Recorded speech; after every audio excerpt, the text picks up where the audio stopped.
Bienvenidas y bienvenidos a su canal Psicoayuda Guatemala. Les saluda Yadira Monterroso. En el capítulo anterior de el libro que estamos leyendo en este momento, que se llama Mujeres maltratadas, los mecanismos de violencia en la pareja, de la doctora psiquiatra Mary Frances Irigoyen, nos hablaba en la primera parte del capítulo 2 acerca de la vulnerabilidad de las mujeres en su aspecto social.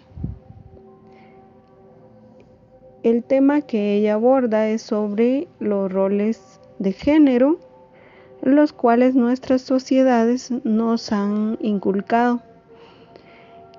En el caso de los estereotipos de lo masculino y lo femenino. Lo masculino, que sería la fuerza, la valentía, el trabajo duro, el don de mando, el liderazgo. A las mujeres, por el contrario, se les enseña que deben ser sumisas, devotas, obedientes, lindas. Esto crea una vulnerabilidad en cuanto a que se le atribuye a la mujer un rol muy pasivo en la sociedad que la coloca en situación de vulnerabilidad, ya que podría tener pobre acceso a beneficios sociales en cuanto a la organización de la sociedad. En esta ocasión seguiremos hablando de la fase de dominio, pero en cuanto a la vulnerabilidad psicológica. Empezamos la lectura en la página 45. Su vulnerabilidad psicológica.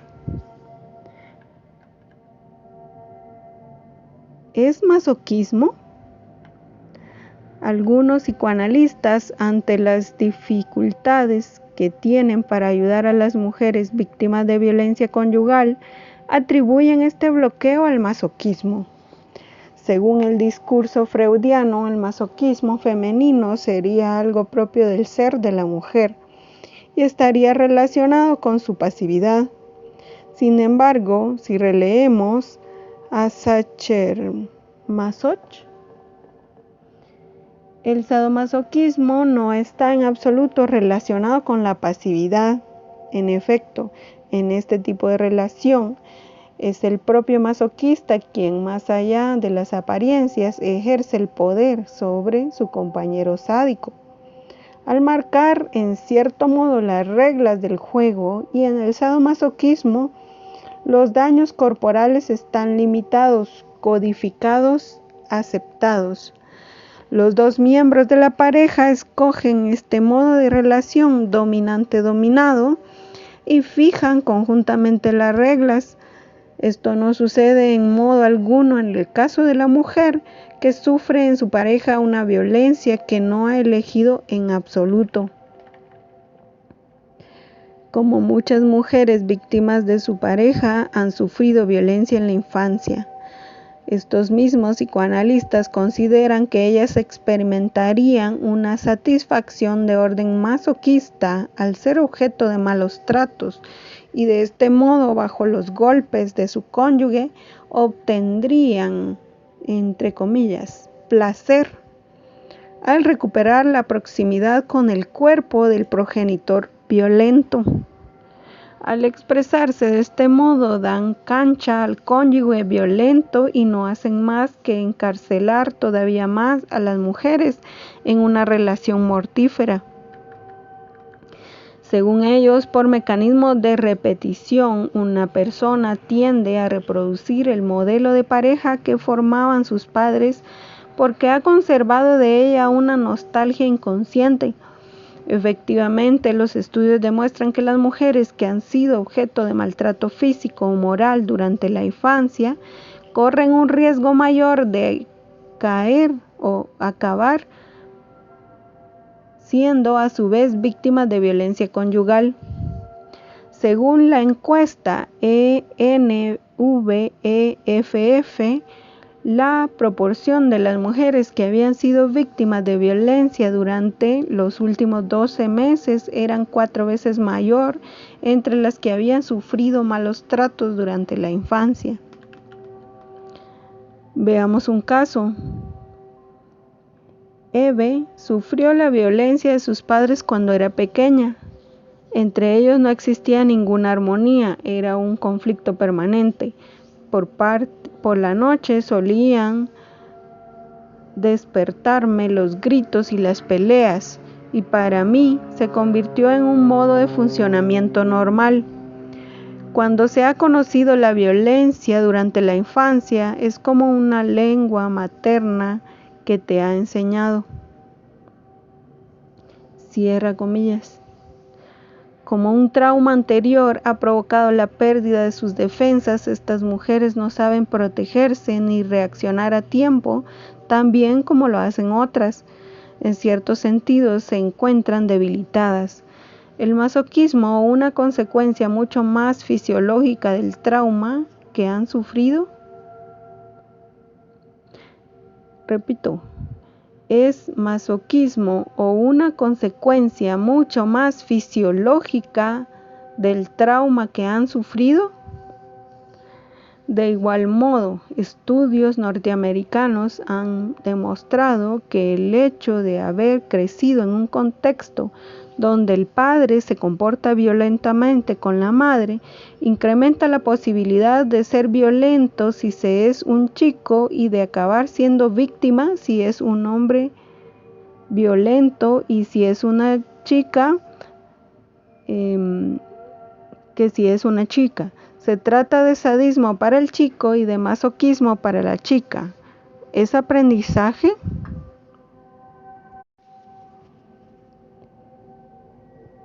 Puede pensarse que estos niños han aprendido por imitación que la violencia era normal en una vida de pareja. Se explica esta debilidad vinculada con traumas pasados por el hecho de que un condicionamiento a la violencia desde la infancia predispone a una dependencia del mismo tipo en la vida. El nuevo condicionamiento viene a sustituir al antiguo. Más adelante comentaremos con más detalle esta cuestión. Parece de manera clara que todos los modelos explicativos coinciden en destacar la gravedad del fenómeno y demostrar su poder destructor. Todos los especialistas están de acuerdo en afirmar que un trauma pasado prepara el terreno y que detrás del perseguidor actual suele ocultarse otro perseguidor en la infancia. Sin embargo, si solo hablamos de la debilidad de la víctima, olvidando la destructividad del compañero, y si nos limitamos a mencionar el masoquismo de la mujer, cuando ella se encuentra engullida en una relación dolorosa, no hacemos más que agravar la culpabilidad de esta última e intensificar más el dominio que pesa sobre ella. Hay que tener cuidado y no llegar a decir que la víctima es quien crea al verdugo. Problemáticas psíquicas complementarias.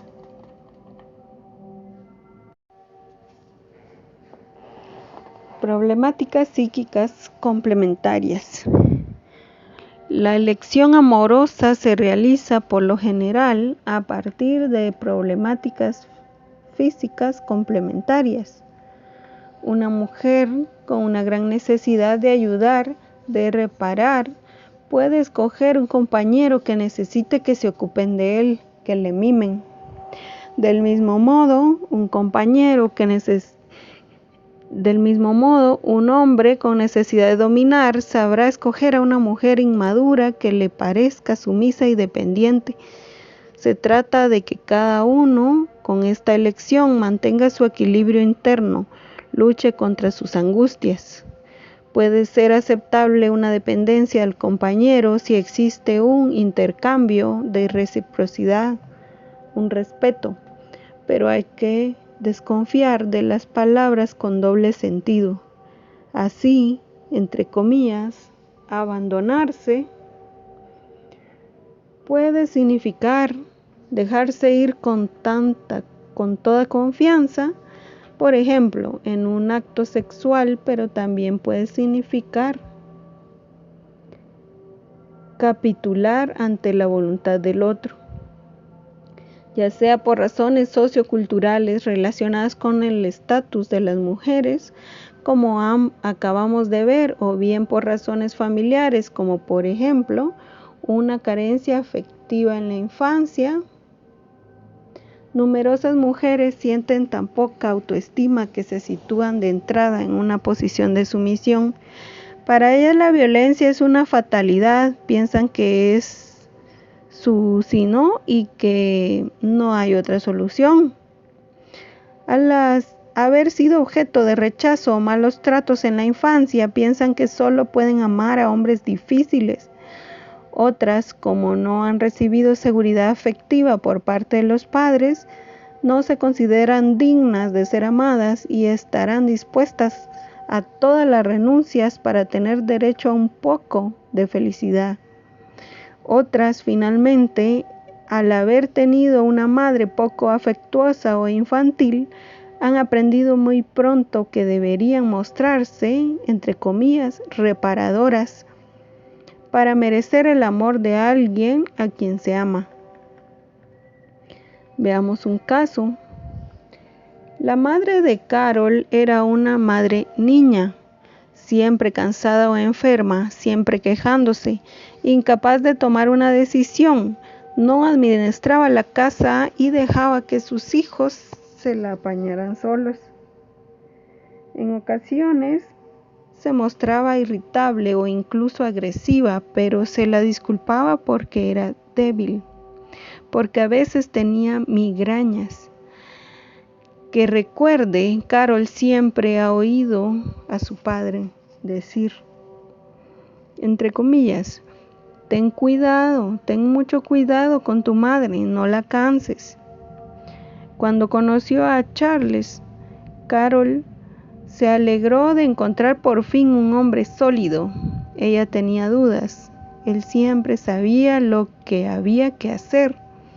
Enseguida se puso a criticar su físico, su conversación, la descalificaba en cualquier circunstancia y dirigía la casa de un modo tiránico. Justificaba su mal humor por dolores de cabeza casi permanentes. Nunca estaba satisfecho con ella, salvo cuando estaba enfermo y ella le mimaba.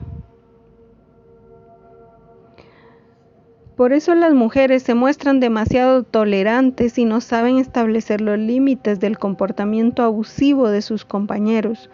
No saben decir lo que es aceptable para ellas y lo que no. Para no estigmatizarlo, le buscan excusas, esperan ayudarlo o cambiar. Otras veces, como las mujeres carecen de confianza en sí mismas, intentan valorarse en la mirada del otro. Deben ser irreprochables, amables, tolerantes. Solo sienten que existen cuando alguien las necesita. Viven a través de quienes desean reparar y a quien desean entregarlo todo. Hacen demasiado y se preocupan de los demás, más que de ellas mismas. En su, entre comillas, generosidad, hacen una cuestión de honor el no pedir nunca nada, comprenderlo todo y perdonarlo todo, a falta de un placer oficial o de un poder oficial, se sitúan en este modo de omnipotencia. Es posible encontrar un equilibrio mientras el compañero manifiesta reconocimiento por todo lo que se hace por él, pero a poco que se muestre ingrato o indiferente, la mujer que mima demasiado, corre el peligro de sentirse rechazada y reclamar más afecto. El hombre, abrumado por esta demanda, puede reaccionar de manera violenta. Veremos que los hombres suelen tener un problema contrario del de las mujeres. A la impotencia aprendida de estas últimas se corresponde su poder aprendido. Se espera que ellos Se espera de ellos que sean omnipotentes, pero sufren por no sentirse a la altura. Los hombres violentos saben perfectamente detectar el lado reparador de una mujer y aprovecharlo para justificar sus deslices de comportamiento.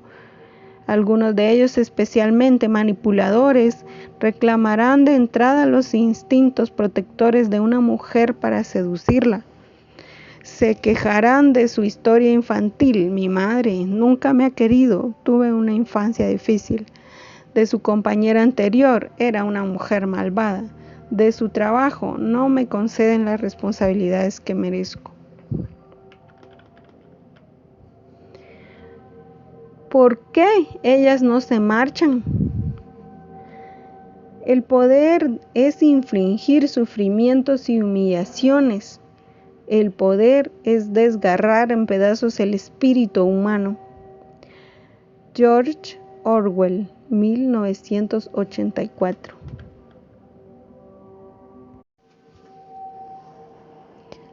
Un cónyuge potencialmente violento y aún más, un individuo especialmente manipulador sabrá detectar en el otro el defecto o la vulnerabilidad que permitirá el enganche, es decir, el inicio de un proceso de dominio.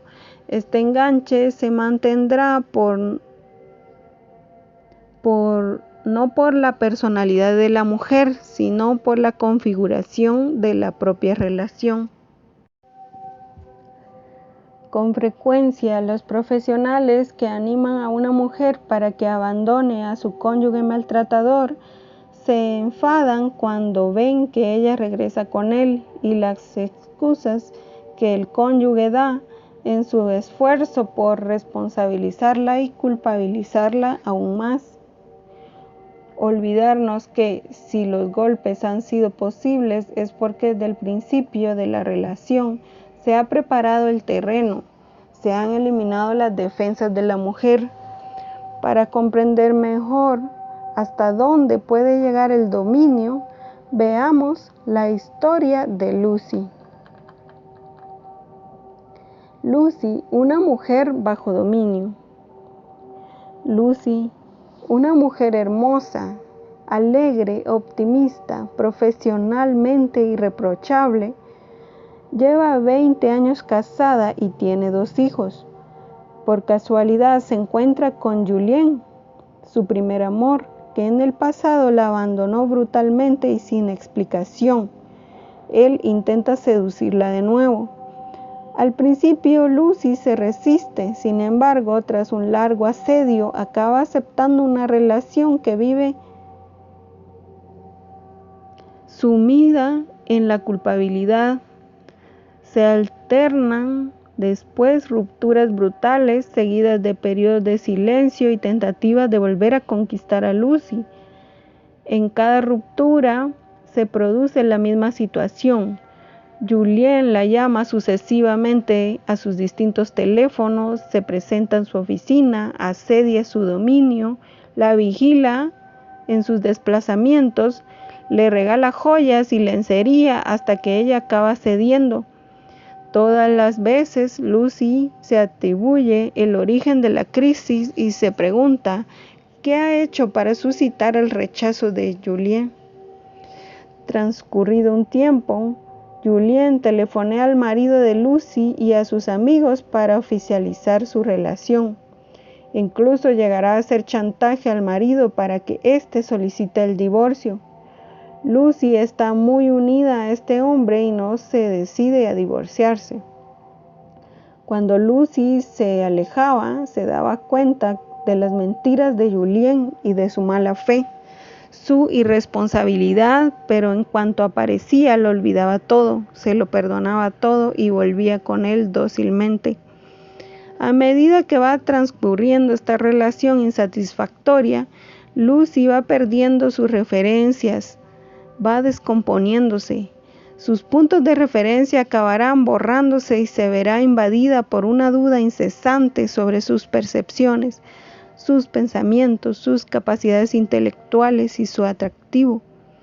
Se sumirá en un estado de angustia permanente para adoptar después un estado depresivo que requerirá hospitalización. A la salida de la clínica, Lucy resistirá un cierto tiempo para no ver a Julien, pero ante las reiteradas súplicas de éste, acabará aceptando su propuesta de matrimonio. El matrimonio implicará un cambio radical de actitud de Julien, como si paradójicamente la oficialización de la relación anunciara el final de la relación. Ya al día siguiente, Julien anula el viaje de novios previsto y se pone a tratar rudamente a Lucy. La llama zorra o guarra, abofeteándola y propinándole patadas.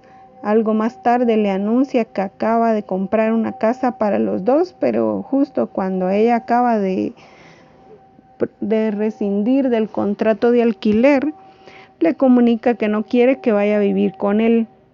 Así, recién casada, se encuentra sin alojamiento. Por casualidad consigue recuperar su antiguo piso, pero como él tiene la llave, se le encuentra varias veces en el salón por la noche, esperándola en la oscuridad. Desde entonces juega habitualmente a amedrentarla, la vigila, la observa. Por eso cuando ella quiso refugiarse en una pequeña casa de campo, encontró los cables de la alarma cortados y se habían llevado la batería del coche. Se entera por los vecinos que él había pasado por ahí poco antes. Los amigos de Lucy, que observan su camino, no comprenden cómo ha podido dejarse arrastrar a esta locura. Todos le aconsejan que se divorcie, pero ya no consigue distinguir entre lo que es bueno para ella y lo que es peligroso.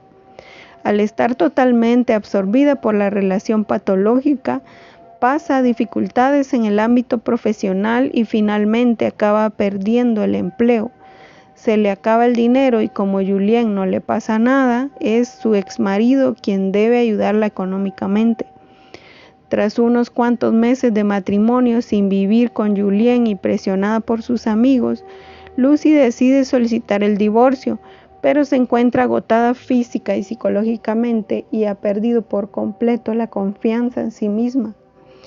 Sigue sin comprender cómo ha podido dejarse manipular de tal modo. Siente vergüenza y continúa culpabilizándose. Sigue dudando de que un hombre con un elevado nivel de responsabilidades en el ámbito profesional puede estar tan perturbado como para querer destruirla.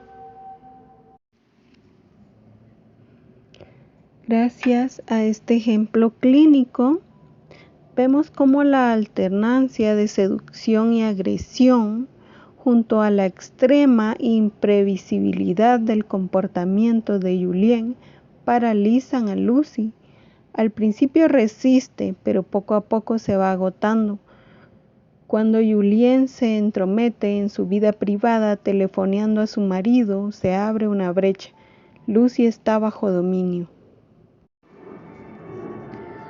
Tras el matrimonio, un matrimonio que, a pesar de todo, Julien deseaba, la seducción necesaria para instaurar esta relación se transformó en violencia visible. Era preciso atraer a Lucy para que se acarreara, pero una proximidad excesiva resulta insoportable para Julien. En consecuencia, Lucy debe ser destruida. Tras el matrimonio, un matrimonio que, a pesar de todo, Julien deseaba, la seducción necesaria para instaurar esta relación se transformó en violencia visible. Era preciso atraer a Lucy para que se acercara, pero una proximidad excesiva resulta insoportable para Julien. En consecuencia, Lucy debe ser destruida, o más exactamente, es preciso inducirla a la autodestrucción. Comprender. Una toma de conciencia difícil. Si las mujeres aceptan sufrir tales comportamientos es porque las agresiones físicas no llegan de repente, como un trueno o como un cielo sereno, sino que son introducidas por microviolencias, una serie de palabras de descalificación, pequeños ataques verbales y no verbales que no se transforman en acoso moral, merman su resistencia y le impiden reaccionar. Al principio, la dominación y los celos se aceptan como prueba de amor. ¿Cómo puede aceptar eso? No me daba cuenta de que era inadmisible. Me rebelé anteriormente varias veces, pero nunca dije nada. Con cada insulto debería haber dicho: no acepto que me hables de esa manera, pero en lugar de hacerlo, un abismo se abría bajo mis pies. Poco a poco perderán todo espíritu crítico y se acostumbrarán. También de modo progresivo, el compañero pasará de determinados gestos o actitudes no abiertamente hostiles a una violencia identificable. Y la mujer que lo sufre va a seguir considerándolo todo normal. A medida que va aumentando la severidad y la frecuencia de la violencia psicológica y física, después la mujer pierde la confianza en sí misma, se siente desestabilizada, angustiada, aislada, confusa, cada vez es menos capaz de tomar una decisión. Podría decirse que la violencia no existe mientras no se nombra, y muchas mujeres violentadas no saben que lo son. Cuando no ponía palabras a la situación, simplemente decía que era una situación penosa, difícil de vivir. Para que los golpes y aún más las palabras sean calificados como violentos, es preciso que parezcan intencionados. La mayor parte de las veces las mujeres solo miden la violencia en función del dolor que sienten y de la intencionalidad. Por eso, aunque esté herida, una mujer no considerará una violencia un empujón que le haya ocasionado una caída, ya que el compañero no lo habrá hecho expresamente. En la actualidad, las mujeres son conscientes de que la violencia física no es aceptable, pero lo son mucho menos cuando se trata de violencia psicológica. Mientras exista un equilibrio entre el control, denigración y amabilidad, la situación es soportable. La mujer se dice a sí misma que tiene una percepción falsa de la realidad, que ella es quien se siente mal o quien siente que están mal las cosas, que exagera. Acaba dudando de sus sentimientos y en ocasiones es preciso que otro testigo confirme lo que ella no se atreve a decirse a sí misma. Tras la separación, Nadia se puso en contacto con la anterior mujer de Gilles, que le confesó haber sufrido la misma violencia que ella. Durante años la maltrató, la engañó y la insultó, contrariamente a lo que Gilles habría contado a Nadia. No fue él quien se marchó, sino su mujer, que huyó tras una escena excesivamente violenta y amenazas de muerte. Confesó a Nadia que había necesitado 10 años para recuperarse. De la dominación a la violencia. La violencia no aparece de golpe, sino que se produce un paso progresivo de la dominación a la violencia. Veamos un ejemplo. Sophie lleva 20 años viviendo con Yves. Es 10 años mayor que ella. Cuando se conocieron, él tenía un buen cargo, mientras que ella solo se dedicaba a trabajos de poca importancia. Se lo ha enseñado todo, dice ella, la sexualidad y también las cosas de la vida cotidiana. Ella fue progresando, pero a medida que se iba realizando, Yves se volvía más celoso. Iba demasiado bien vestida, estaba demasiado alegre, demasiado despreocupada. Transcurridos unos años, Ives pierde su empleo y como entre tanto ella ha encontrado un puesto de secretaria, es la única que aporta dinero. Ives se queda en casa, se muestra especialmente celoso y comprueba todas las acciones y gestos de Sophie, que debe telefonear cuando llega al trabajo para decir que ya llegó, y antes de salir para que no se entretenga en el camino y sienta la tentación de quedar con algún otro hombre. Cuando llega a última hora de la tarde, debe ocuparse de la casa y preparar la cena. No tiene derecho a ver a su familia ni recibir amigos. Si llama por teléfono, Ives tiene que saber a quién quiere localizar. Si planteo la pregunta, ¿esto es violencia? No me sorprendería recibir respuestas variadas. Algunos dirían, indiscutiblemente sí, hay que decirle que se marche. Otros dirían, a ella le gusta, es masoquismo. Y otros incluso, él es un machista, pero ella no parece quejarse. En esta fase de la historia no hay nada seguro, pero si prosigo el relato, las cosas se van precisando.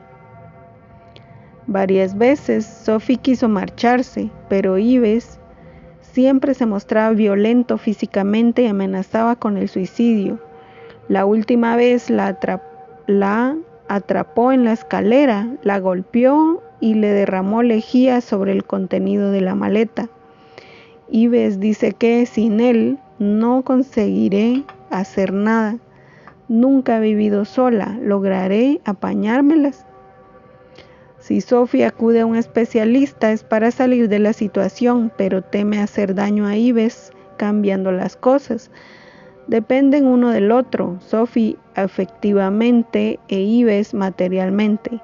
Cualquier cambio en Sophie pondría en peligro a Ives, por consiguiente, debe controlarla. La instauración del dominio. El proceso de dominio se desarrolla en dos tiempos. Se inicia con la seducción y después, si la mujer se resiste, el hombre emplea procedimientos violentos cada vez más manifiestos. La instauración del dominio. El proceso de dominio se desarrolla en dos tiempos. Se inicia con la seducción y después, si la mujer se resiste, el hombre emplea procedimientos violentos cada vez más manifiestos. La fase de seducción transmite la falsa ilusión de un intercambio afectivo. El otro está enganchado a lo que parece un amor idílico. Las mujeres suelen hablar de un amor ideal, de un príncipe encantador. Nos encontramos este amor intenso que los anglosajones denominan love bombing, literalmente, bombardeo amoroso o bombardeo de amor. Durante la fase de luna de miel de la violencia cíclica, esta seducción apunta a los instintos de protección femeninos. El hombre se presta como víctima de una infancia desdichada o de un divorcio desdichado. No se trata de una seducción amorosa recíproca, sino de una seducción narcisista destinada a fascinar al otro y, al mismo tiempo, paralizarlo. Esta fase de seducción constituye, a la vez, una fase de preparación psicológica para la sumisión, o como ha afirmado el psicoanalista Recamier, de descerebramiento. La mujer se desestabiliza y pierde progresivamente la confianza en sí misma, aunque su libertad vaya erosionándose poco a poco. Ella continúa creyendo que es libre y que el hombre no le impide nada. Sin embargo, por medio de microviolencias o intimidación, se le va privando progresivamente del libre albedrío y de cualquier mirada crítica a la situación. Se encuentra sumida en la confusión y en la incertidumbre, reducida a la sumisión, se le impide hablar o resistirse y acaba considerando normal el modo en que la tratan. La relación de dominio bloquea a la mujer y le impide evolucionar y comprender. El hombre violento neutraliza el deseo de su compañera, reduce o anula su alteridad para transformarla en un objeto. Ataca su pensamiento, suscita la duda en todo lo que dice o siente y al mismo tiempo consigue que los allegados avalen esta descalificación. El dominio impide a la mujer rebelarse contra el abuso que está sufriendo, la vuelve obediente y la incita a proteger a su agresor y a absolverlo de cualquier violencia. Recuperando la expresión de Schengold, al referirse a los niños que habían sufrido abusos sexuales, entre comillas, cita, su alma se convierte en esclava del otro. Me decía que era una nulidad, un desastre, que merecía que me corrigieran. Pensaba que sin duda tenía razón, pero que no era lo bastante buena, porque nunca lograba tranquilizarme. Con este proceso, el hombre al principio no busca destruir a su compañera, sino ir sometiéndola poco a poco y manteniéndola a su disposición.